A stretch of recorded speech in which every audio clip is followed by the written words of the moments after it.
यदि आप हमारे चैनल पर पहली बार आए हो तो चैनल को सब्सक्राइब और वीडियो को लाइक करना ना भूलें। धन्यवाद। राजा, साधु और नागलोक की कहानी। बहुत समय पहले की बात है। एक विशाल और समृद्ध राज्य में महाराज विक्रम सिंह का शासन था। राजा विक्रम सिंह वीर और समझदार थे। उनकी प्रजा उन्हें दिल से चाहती थी और उनके लिए किसी भी कठिनाई से सामना करने को तैयार रहती थी। राजा के पास सब कुछ था, वैभव, यश और संपत्ति। पर एक चीज थी जो उन्हें हमेशा खटकती थी और वो थी उनके कोई संतान न होना। राजा ने कई बार मंदिरों में पूजा की, ऋषियों और साधुओं से आशीर्वाद लिया, पर कोई लाभ नहीं हुआ। उनकी रानी महारानी सुरेखा वो भी इस दुख से ग्रसित थी। वे रोज भगवान से प्रार्थना करती कि उनके घर एक संतान का जन्म हो। समय बीतता गया और राजा रानी की उम्र बढ़ती गई, लेकिन उनकी गोद सुनी ही रही। एक दिन महाराज विक्रम सिंह ने सोचा कि शायद किसी गहरे जंगल में तपस्या करने वाले साधु से उनका कष्ट दूर हो सके। वे रानी से इस बात का जिक्र किए बिना अकेले ही अपने घोड़े पर सवार होकर जंगल की ओर निकल पड़े। जंगल के घने पेड़ों और पगडंडियों को पार करते हुए राजा अंततः एक पुराने आश्रम के पास पहुंचे। वहां उन्हें एक साधु ध्यान में लीन दिखाई दिया। साधु के मुख पर तेज था, उनके बाल और दाढ़ी सफेद थी, लेकिन उनकी आंखों में जीवन की चमक थी। राजा ने साधु के चरणों में प्रणाम किया और अपनी व्यथा सुनाई। साधु ने ध्यानपूर्वक राजा की बात सुनी और फिर अपनी आंखें खोली। साधु ने कहा, राजन, आपका दुख बहुत बड़ा है, परंतु हर समस्या का समाधान होता है। नागलोक के नागराज के पास एक दिव्य मणि है जिसे संतान मणि कहते हैं। इस मणि के प्रभाव से आपको संतान प्राप्ति हो सकती है, परंतु नागलोक पहुंचना और नागराज से वह मणि पाना एक असंभव कार्य है। राजा ने दृढ़ता से कहा, हे महात्मन, मैं इस कार्य को करने के लिए किसी भी कठिनाई का सामना करने को तैयार हूं।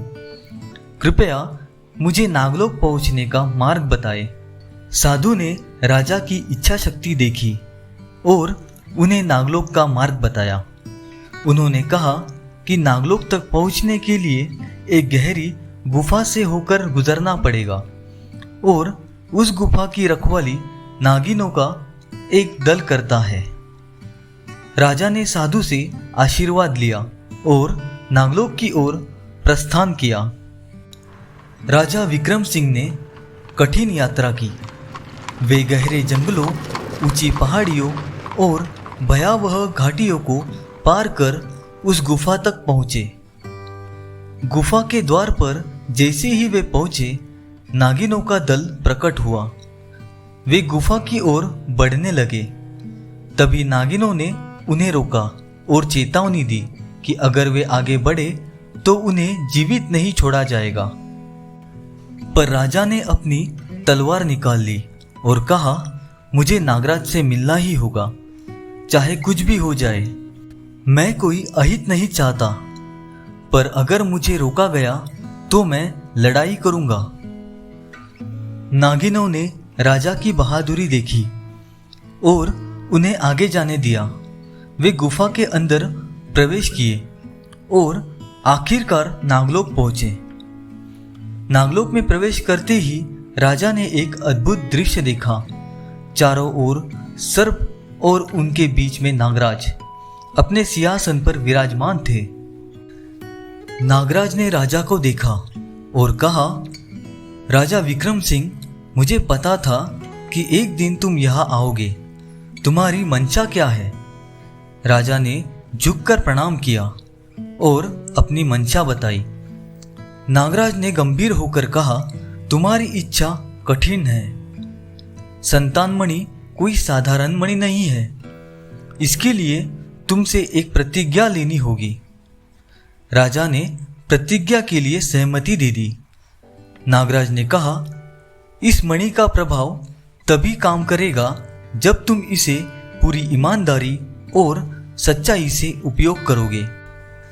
अगर तुम्हारी मंशा गलत होगी तो यह मणि तुम्हारे राज्य को नष्ट कर सकती है। राजा ने नागराज को वचन दिया कि वे इस मणि का उपयोग केवल अच्छे कार्यों के लिए ही करेंगे। नागराज ने उन्हें संतान मणि दी और उन्हें अपने राज्य में लौटने की अनुमति दी। राजा विक्रम सिंह खुशी खुशी अपने राज्य लौट आए और रानी को सारी बातें बताई। रानी ने उस मणि को भगवान के चरणों में रखकर पूजा की और कुछ महीनों बाद उन्हें संतान प्राप्त हुई। उनका पुत्र बहुत ही सुंदर, तेजस्वी और बुद्धिमान था। राज्य में हर तरफ खुशियों का माहौल था।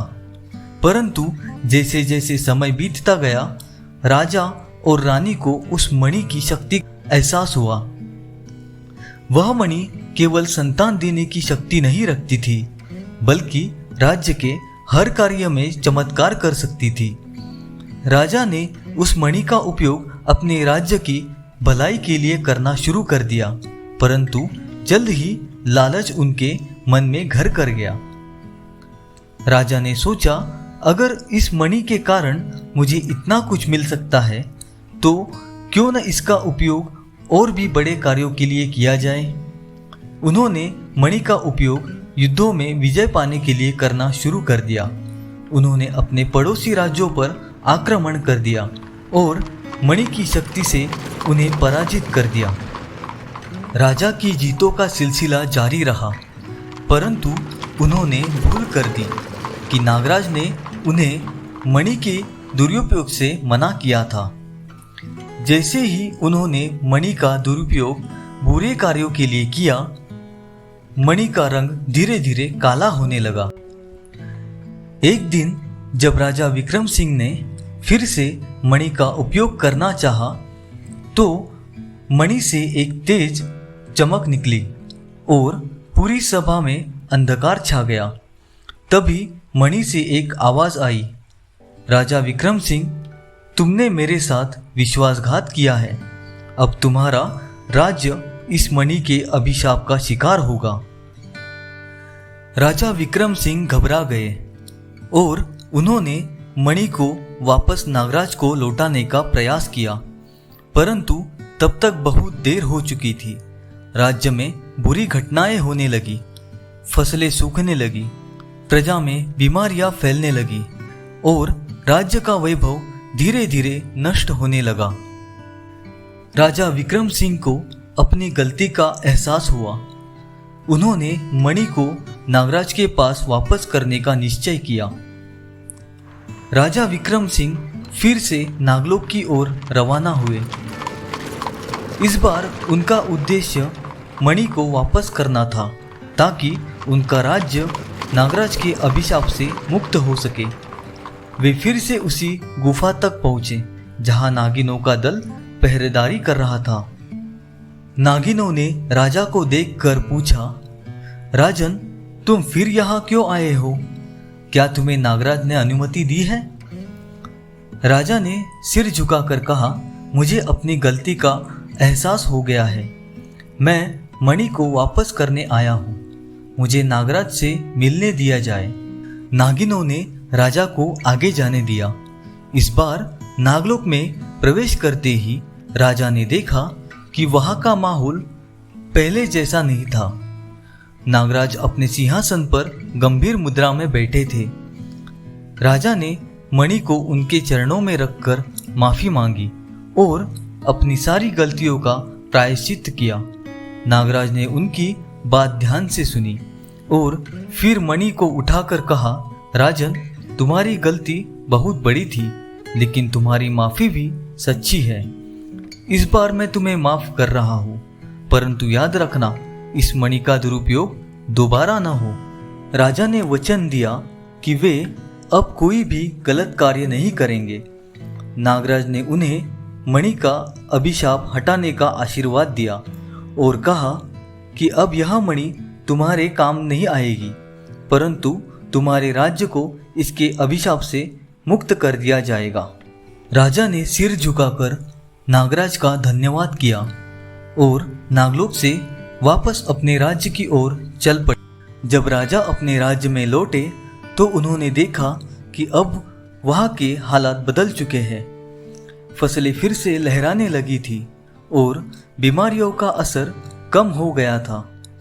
प्रजा भी अपने राजा के लौटने पर प्रसन्न हुई, लेकिन राजा ने समझ लिया था कि यह सब केवल मणि के चमत्कार से नहीं बल्कि उनके अपने कर्मों से हो रहा था। राजा विक्रम सिंह ने अपने राज्य की पुनः स्थापना के लिए कड़ी मेहनत की। अब राजा और रानी का पुत्र भी बड़ा हो चुका था। वह बहुत ही योग्य और समझदार था और राज्य के मामलों में रुचि लेने लगा था। राजा ने धीरे धीरे राज्य के काम उसे सौंपने शुरू कर दिए ताकि वह भी एक अच्छा शासक बन सके। यदि आप हमारे चैनल पर पहली बार आए हो और आपको कहानी अच्छी लगी हो तो चैनल को सब्सक्राइब और वीडियो को लाइक करना ना भूलें। धन्यवाद।